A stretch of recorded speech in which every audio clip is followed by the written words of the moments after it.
You guys, we have an amazing second presenter and chef, registered dietitian. We all know we could use a little help after the holidays, right? Am I the only one? This is why I'm wearing high-waisted pants. They're black. I'm trying to suck things in today. But this is the woman if you want to unjunk your diet. She's a registered dietitian, as I said. She's the spokesperson for Nature's Path Organics, and she's a featured nutrition expert on so many media outlets. It's nuts. Talking, what is it? Global, Breakfast Television, Vista Magazine, AM 1150. No big deal. Yeah, whatever. You know, just kind of a celebrity I'm hanging up here with. But I will let her get started because I know she has a lot in front of her, a lot to do today. So without further ado, please put your hands together for Desiree Nielsen. Thank you. All right, how's my mic? Can everyone hear me? Perfect. So we're going to figure out how to use this cooktop, hopefully, but we're going to start first. I wanted to show you how to use oats in a way that's not just dump, stir with water, and consume. Because Nature's Path has these awesome home-style oats that are salt-free, sugar-free. They're a really great part of a healthy January diet, which as the dietitian, I hope you continue throughout the year. But at least in January, we've got you covered. So who has made overnight oats before? A few. So you may not know, even if you're a big overnight oats fan, but overnight oats come from a European tradition called Bircher muesli. So it's a Swiss cereal, the idea that you soak the oats overnight as opposed to cooking them. And what's really nice is for people with busy lives, it's so easy in 5 minutes the night before to go dump, in the fridge, go to sleep, and then you've got breakfast as soon as you wake up. You didn't have to think about it. There's no excuse not to eat really well in the morning and not to get one of those big sugar bomb muffins from the coffee shop, right? So we're gonna start with our European style fruit and oatmeal muesli. Couldn't be easier. All you're gonna do is take 2 packages of the Nature's Path oats. You'll place it in a medium bowl. And then to that, you're gonna add 1 cup of plain, organic, whenever you can, yogurt. Something to note about yogurt, particularly if you're trying to be healthy, is that some yogurts can have as much sugar as a glass of cola. So if you truly want to be healthy, and yogurt really can be a health food, you gotta go with plain, and you doctor it up with fruit to give yourself the sweetness and the flavor. Oh, thank you. All right, so we're gonna toss that in.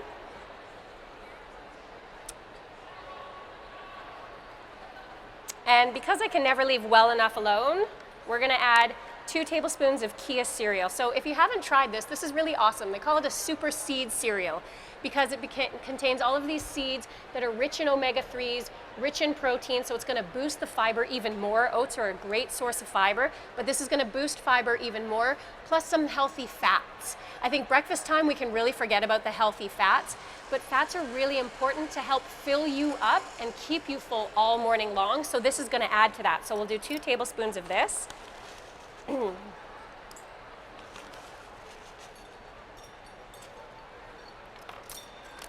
We're also gonna do 1/3 cup of chopped walnuts. So I'm just gonna chop these up a little bit more.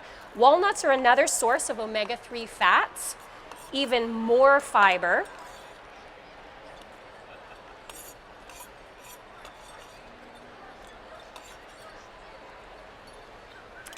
And then grapes, we're gonna get our fruit.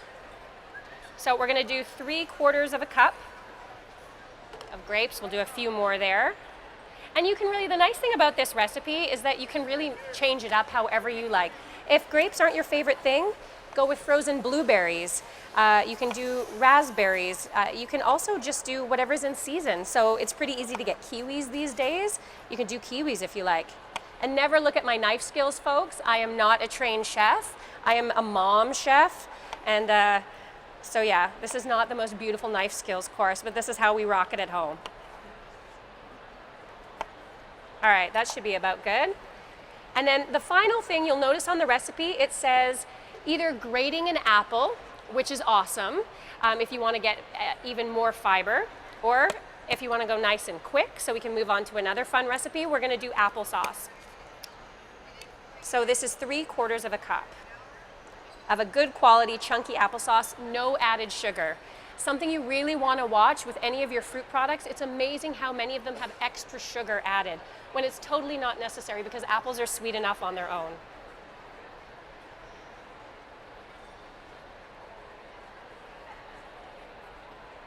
Okay. And what's great is if you got 3 hungry bellies at home like we do, because the 4th isn't yet eating solid foods, this makes 3 servings. So you've now made breakfast for the family in 5 minutes. And the key to an easy morning is an organized night. So if you don't make the time to eat at home, you just pack it to go. So there's these cute little jars. I love these things. All you do is you pack it up. You're probably going to pack it in a much larger jar for yourself, but just do that. Toss on the lid into the fridge, and you've got breakfast the next morning without, by the time you've like hit the button on the coffee maker, you've already got breakfast ready to go. That's easy, right? Super easy and really delicious. Awesome. So, now that you've got breakfast sorted out, how many of you have ever used oats for dinner? Anyone? No one. All right. We're going to switch it up and we're going to make oats for dinner. Let me just wash out one of my measuring cups.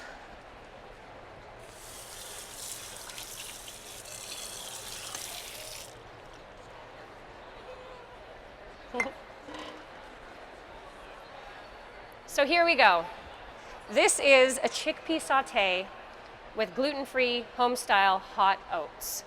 So if you're trying to eat healthier in the new year, one of the best things you can do is eat more legumes. And it's actually the International Year of the Pulses. The UN declared it the Year of the Pulses. So lentils, chickpeas, kidney beans.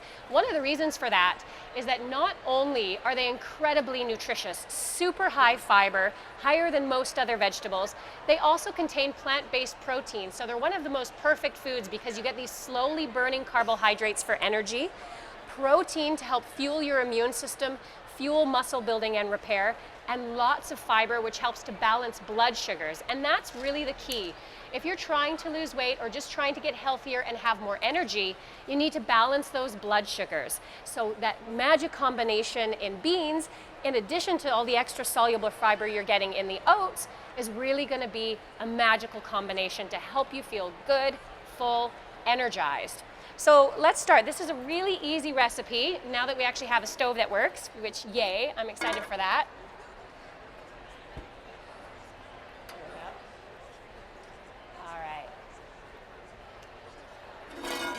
So here we go. So in your skillet, all you want to do is heat 1 tablespoon of olive oil, or if you cook in my house, you just keep drizzling until you feel like it looks good, which is probably a lot more than a tablespoon. You're going to do this over medium heat. And then we've got all of our nice little veggies, all of our aromatics that are going to build a nice flavor base in. We're going to add 1 onion chopped, 1 rib of celery, 1 red pepper, 1 carrot, and then we're going to add a little bit of extra flavor. So we've got bay leaves and oregano. So we're going to do a half a teaspoon of dried oregano and 1 bay leaf. So another of my favorite dictums for healthy eating, without counting calories or doing anything boring like that, is to make half your plate at every meal fruits and vegetables.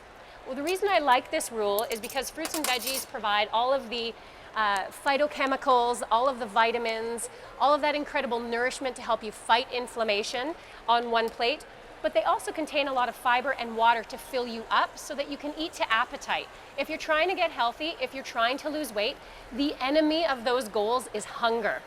So you don't want to eat these tiny, sad little plates of food. If you eat more plants, you can have beautiful, large, filling plates of food that make you feel good without actually overdoing it on the calories. I just notice every time I put my face down, it's like, get a little volume bump. So we're going to saute these for about 5 to 7 minutes.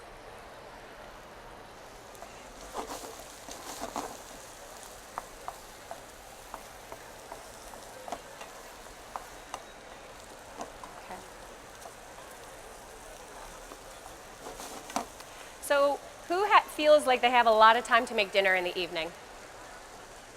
Yeah, oh, I like that. You're like, I just put on like a 3-course spread every night and then it's good.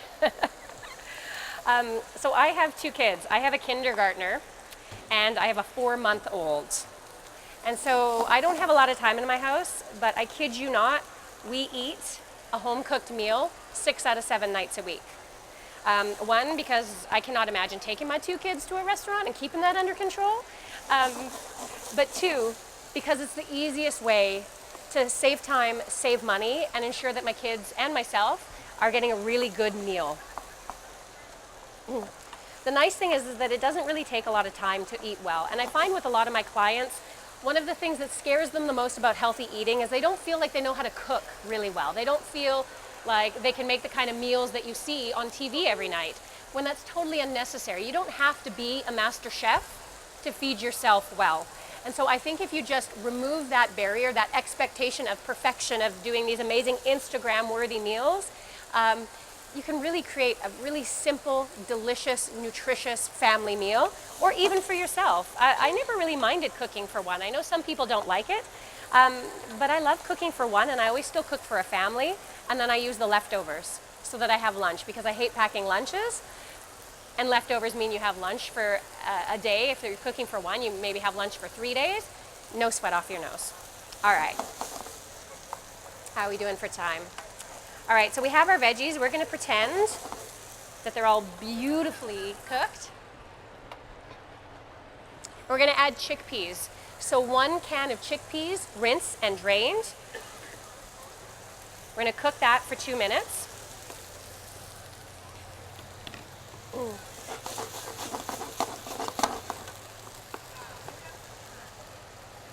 All right, and then we are going to add our tomato paste. So 1 tablespoon of tomato paste.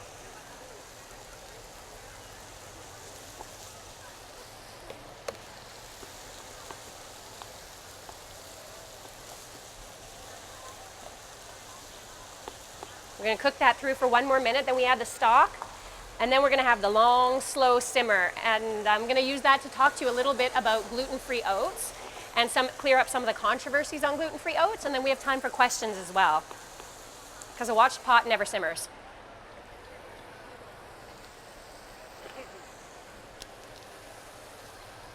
All right. I always remember in home ec class and in cooking school, because they do a course on cooking at UBC when they teach you how to be a dietitian. It's always like supposed to get right down and make sure that's the right amount. I am not that kind of cook.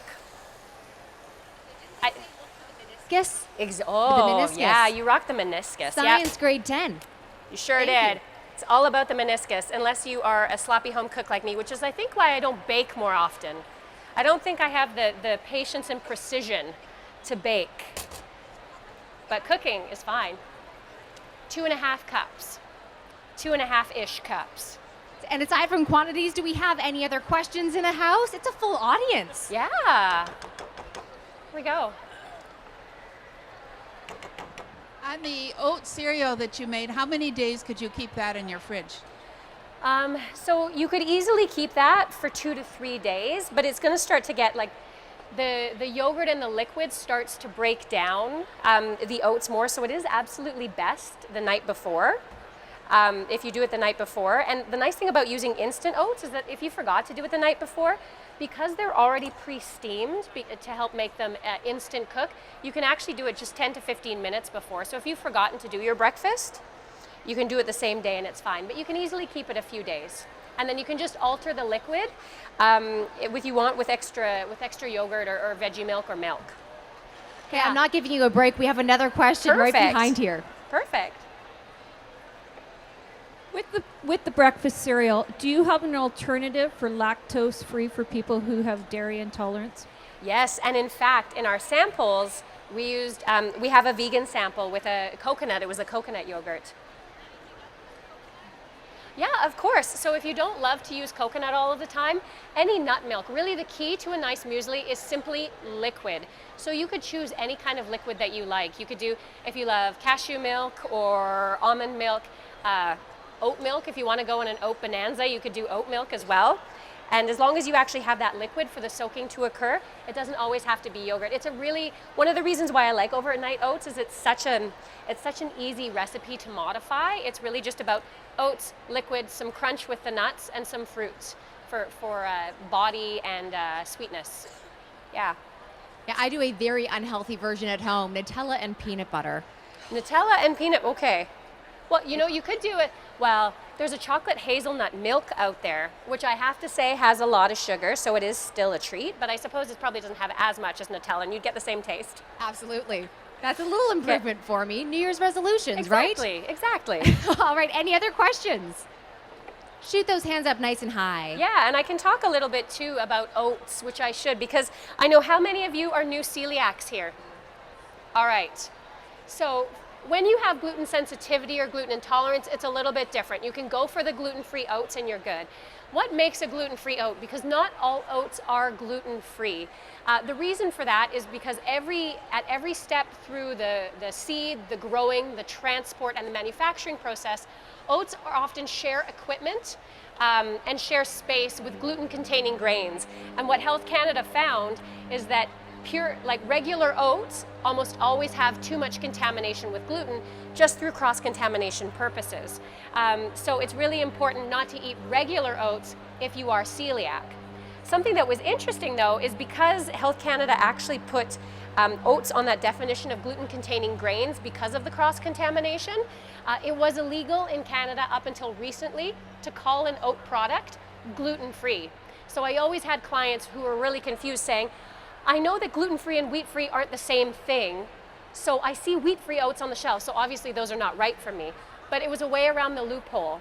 So you would see wheat-free oats, R5 ELISA certified, which means those oats, the seed stock was kept separately. They were grown with perimeters with gluten-containing grains.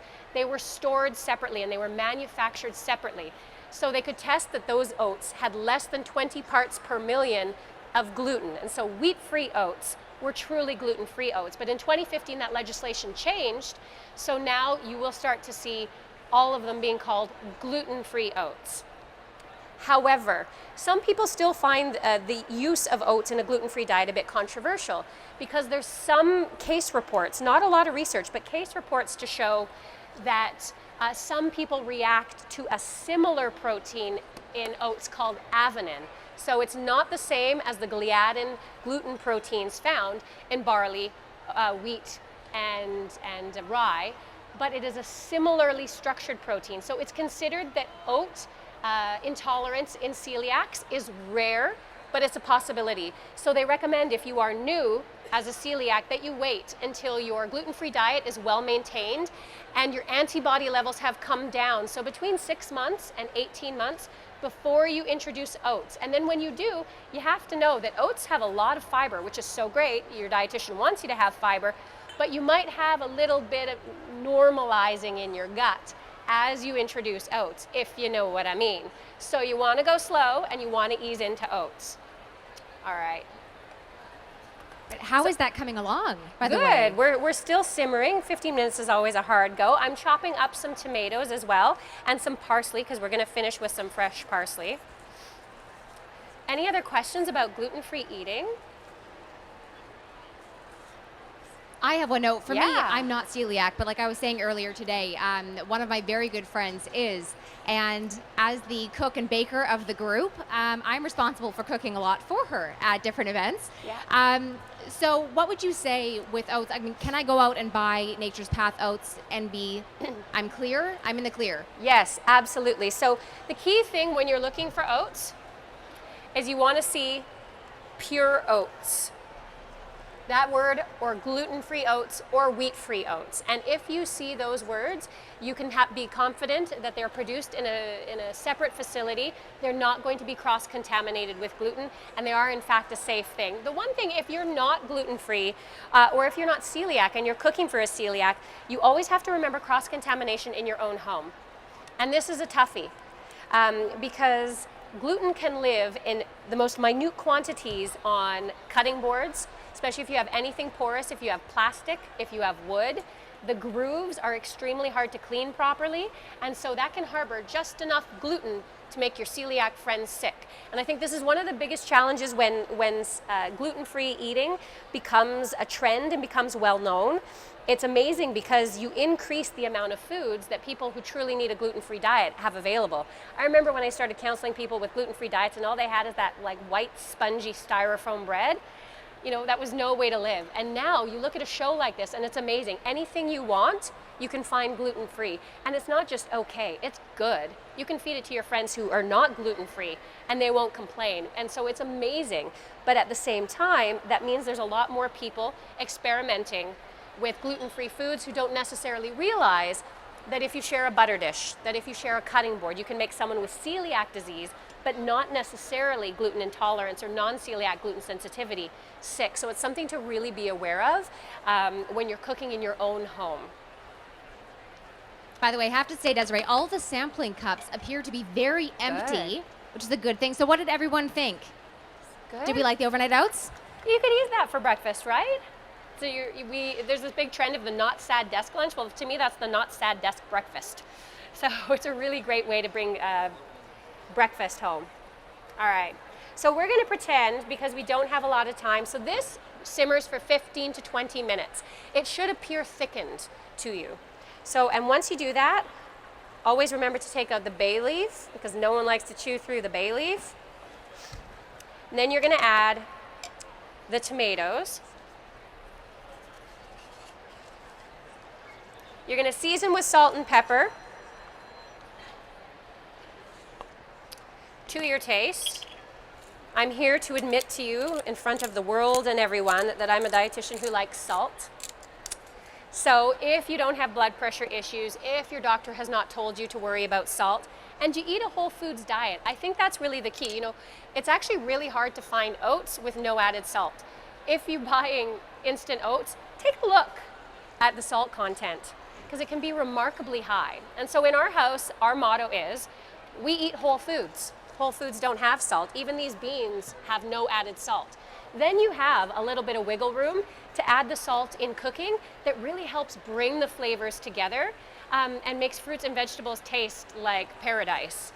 Because healthy eating is not supposed to be soulless. It's not supposed to be without taste. All right.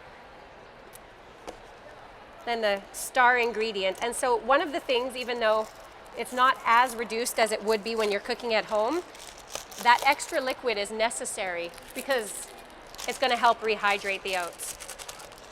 So you actually add 4 packages of oats. I'm just going to add 2 for ease and for time.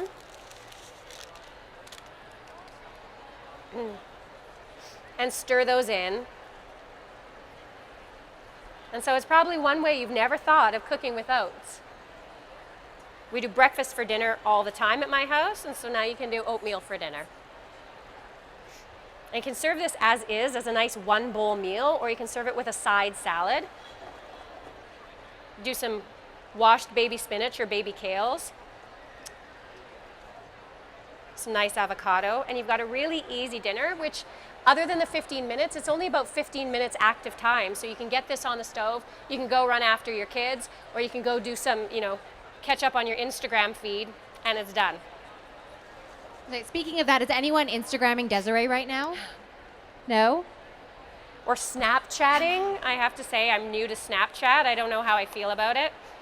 And I've heard of Periscope too. I feel behind the times. Now Periscope is fun. So I'm actually, I am doing an Energize 2016 nutrition challenge all month long. It's free. It's just on social media, whether you're on Facebook, Twitter, Pinterest, or Instagram. And every week we do a really simple challenge, although this is our quit sugar week, so this is our hardest week yet. So you can follow me there, but I'm actually on Thursdays Periscoping. So it's live broadcast. So if you have nutrition questions for me, you can go and just look on my Twitter feed and I'll tell you when the Periscope is. And then you can log in and ask me live any nutrition questions you have. So Periscope's pretty fun for that. You should try it. Amazing. What's your handle, by the way, so everyone knows? At Desiree RD on Twitter and on Periscope. So when this is done, all you're gonna do in your bowl is garnish with a little bit of parsley. And there's a beautiful, soluble fiber, energizing, blood sugar balancing dinner with instant oats. Hey. So thanks so much. 2 ways, and we've got the oats. Oh, I'm so glad. Awesome. It's delicious, right? It's simple, fresh. Well, and I'm a big fan of switching up. She had said, if you didn't hear, we'd never thought of using oats in that way. I'm a big fan of switching up your grains. Even if you're not gluten-free, I tell people to switch up their grains because I don't understand why with all of these incredibly nutritious grains, we're eating wheat 3 times a day, 7 days a week. So I get them to put barley in their risotto and try, in terms of gluten-free grains, amaranth. Who's eating amaranth here? 1, 2, oh, okay, a handful. Amaranth is fantastic. Millet is also my big favorite. So instead of a lot of quinoa, I'm eating a lot of millet. It has a nuttier, kind of richer flavor, which I really like. And my family seems to like millet more than quinoa. So it's really important, like, go out into these aisles, try new things. You know, for gluten-free, it's not just about rice. You've got the oats, you've got millet, you've got amaranth. The more you vary your diet, the more nourished you're going to be and the more fun you're going to have cooking for yourself so you don't get stuck in a rut. So I want to thank, once more before we go, I want to thank Nature's Path for bringing me here. I love working with them. They're amazing, passionate people, passionate about organics, passionate about healthy eating, and passionate about gluten-free. So thanks so much for taking the time to, in this fun show, to come and sit and learn a couple recipes. Hopefully you all got your recipe cards, and I think we're done, right? Or do we have time for a question? Oh, we have time for questions if Yeah? somebody has them. And Recipe cards. And you should stay for the next one because this lovely woman here is doing a tortilla soup next. I swear that is probably my favorite thing. Yeah. This could be challenging it though. That smells incredible. Amazing, right? Simple Tomorrow, I think ingredients. we should have a fan set up behind there Just to waft it. pump the smell out from there. It's amazing. Awesome. Well, you guys, I'm going to speak on behalf of all of you, if you don't mind, and say thank you so much, Desiree. Thank you.